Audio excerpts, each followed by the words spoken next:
Es gibt eine Geschichte, die uns jeden Tag erzählt wird. Eine glänzende, verführerische Geschichte von einer besseren Zukunft. Eine Zukunft, in der alles einfach, bequem und nahtlos ist.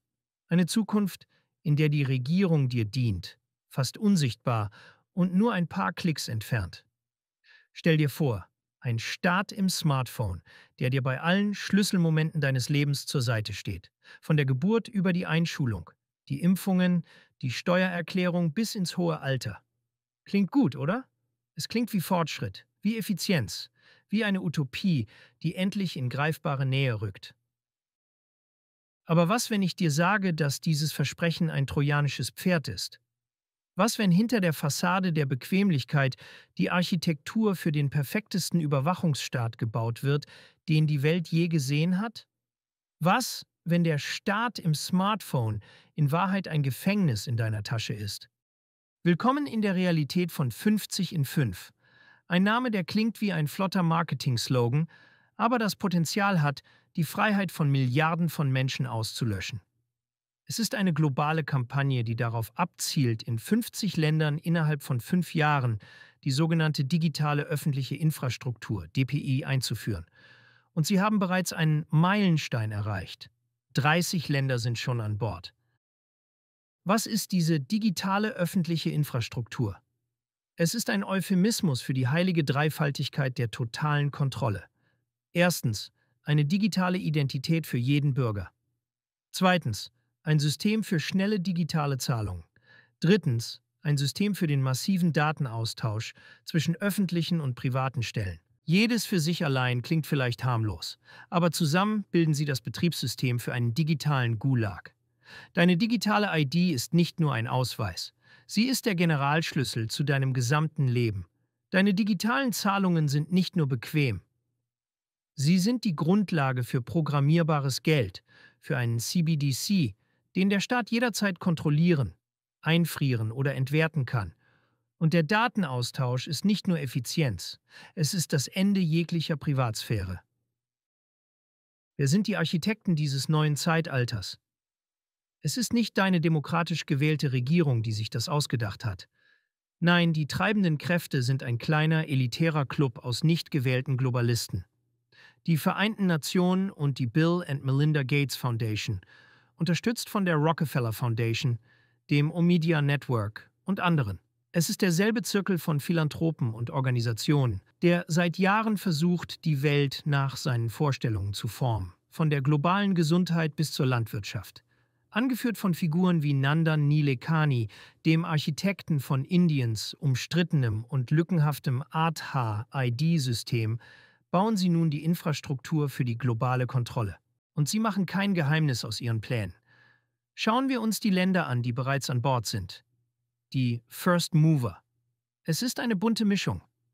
Bangladesch, Brasilien, Äthiopien, Guatemala, Nigeria, Senegal, Sri Lanka, Togo, Uganda, Ukraine und viele mehr.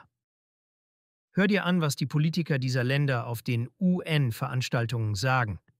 Der nigerianische Minister für digitale Wirtschaft, Bosun Tijani, fordert eine interoperable digitale Identität für den gesamten afrikanischen Kontinent. Er sagt es ganz offen. Nationen wollen ihre eigenen ID-Datenbanken behalten, aber ich denke, wir haben die einmalige Gelegenheit, ein starkes System der Interoperabilität für den Datenaustausch anzuwenden. Sein eigenes Land Nigeria hat bereits einen Rahmenplan veröffentlicht, wie diese Infrastruktur genutzt werden soll. Das Ziel: die Verfolgung und Rückverfolgung von Schlüsselmomenten im Leben. Jedes Bürgers, von der Wiege bis zur Bahre. Das Dokument selbst ist brutal ehrlich. Während des gesamten Lebens eines Bürgers, von der Geburt bis ins hohe Alter, gibt es markante Momente signifikanter Lebensereignisse, die Unterstützung oder Dienstleistungen von der Regierung erfordern. Diese Dienste, so heißt es weiter, erfordern, dass jeder Bürger eine digitale ID hat. Die Ministerin für digitale Wirtschaft aus Togo, Sina Lawson, erklärt, dass ihr Weg in die digitale Infrastruktur mit Covid-19 begann. Zuerst kam das digitale Zahlungssystem, dann die Impfzertifikate. Sie sagt es selbst. Plötzlich ging es im Kampf gegen die Pandemie darum, digitale Werkzeuge zu nutzen, um effektiver zu sein. Die Krise war wie immer die perfekte Gelegenheit. Sie preist auch die Plattform, die sie nutzen, an. Mosip, eine von der Gates Foundation finanzierte Open-Source-Plattform, die Regierungen dabei hilft, ein digitales Identitätssystem zu implementieren. Und was ist das Endziel? Hören wir auf Mihailo Fedorov, den stellvertretenden Premierminister der Ukraine, dem Vorzeigeprojekt dieser Bewegung. Er rühmt sich, den Staat im Smartphone mit seiner DEIA-App geschaffen zu haben. Er sagt, das Ziel sei es, alle Lebenslagen mit dieser digitalen ID zu ermöglichen. Und dann kommt der entscheidende, der entlarvende Satz, den er bereits 2021 auf einem Gipfel des Weltwirtschaftsforums sagte: Die Pandemie hat unseren Fortschritt beschleunigt. Die Menschen haben keine andere Wahl, als der Technologie zu vertrauen. Keine andere Wahl.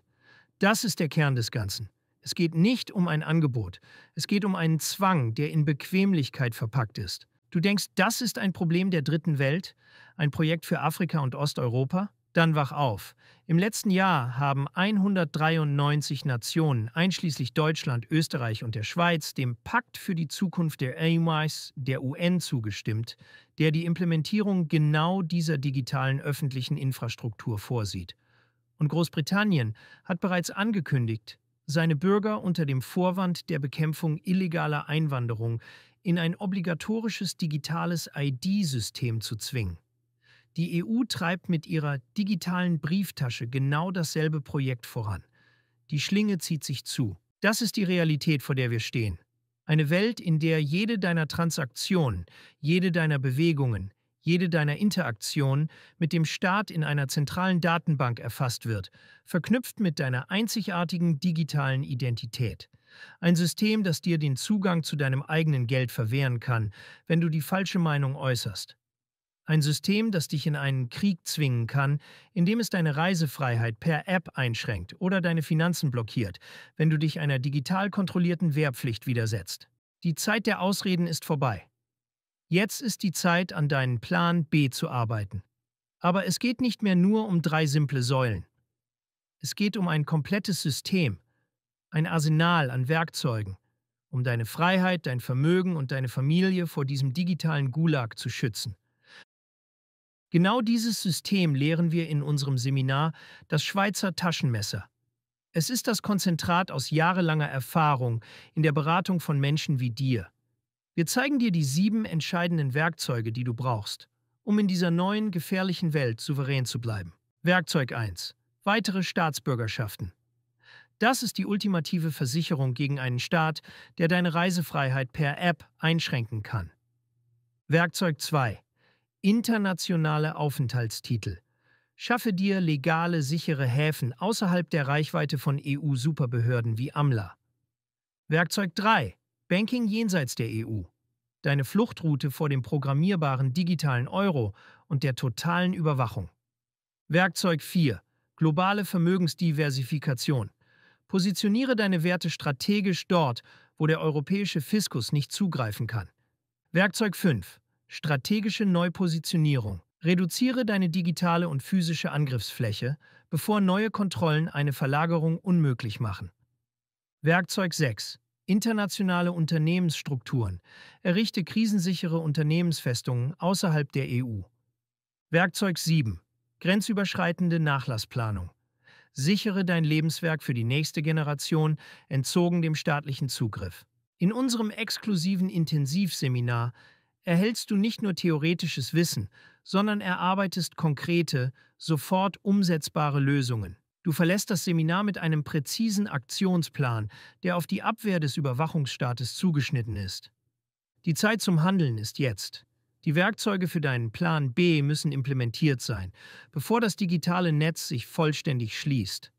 Die Plätze sind streng limitiert. Sichere dir jetzt deinen Platz und rüste dich für die Herausforderungen der neuen digitalen Weltordnung. Übrigens, bei unserem nächsten Seminar haben wir einen ganz besonderen Gast. Einen Mann, der die geopolitischen Risiken kennt, wie kaum ein anderer. Ex-General Erich Warth. Er war jahrelang der engste militärpolitische Berater von Bundeskanzlerin Angela Merkel. Er wird dir seine ungeschminkte Einschätzung der Lage geben und dir Tipps verraten, wo und wie du diesem Wahnsinn entkommen kannst. Wenn du verstanden hast, dass Bequemlichkeit der Köder für die Falle ist und bereit bist, deinen persönlichen Fluchtplan zu schmieden, dann ist dies deine einmalige Chance. Buche jetzt deinen Platz für das Schweizer Taschenmesser-Seminar über den Link in der Beschreibung. Lerne von den Besten, einschließlich General Ward, und baue deine Festung, bevor die digitalen Mauern sich für immer schließen. Bist du Unternehmer, Freiberufler oder Investor? Zieht es dich schon lange ins Ausland? Mach heute den ersten konkreten Schritt in eine Zukunft mit mehr Geld und mehr Freiheit. Buche ein Beratungsgespräch mit Sebastian und seinen Kollegen. Unsere Kanzlei unterstützt Mandanten wie dich dabei, deine Steuerlast legal zu reduzieren, Vermögen aufzubauen und zu schützen und deine persönliche Freiheit zu maximieren. Profitiere jetzt von unserem Fachwissen und unserem Netzwerk. Gehe zu mandatierung.com und werde Mandant unserer Kanzlei.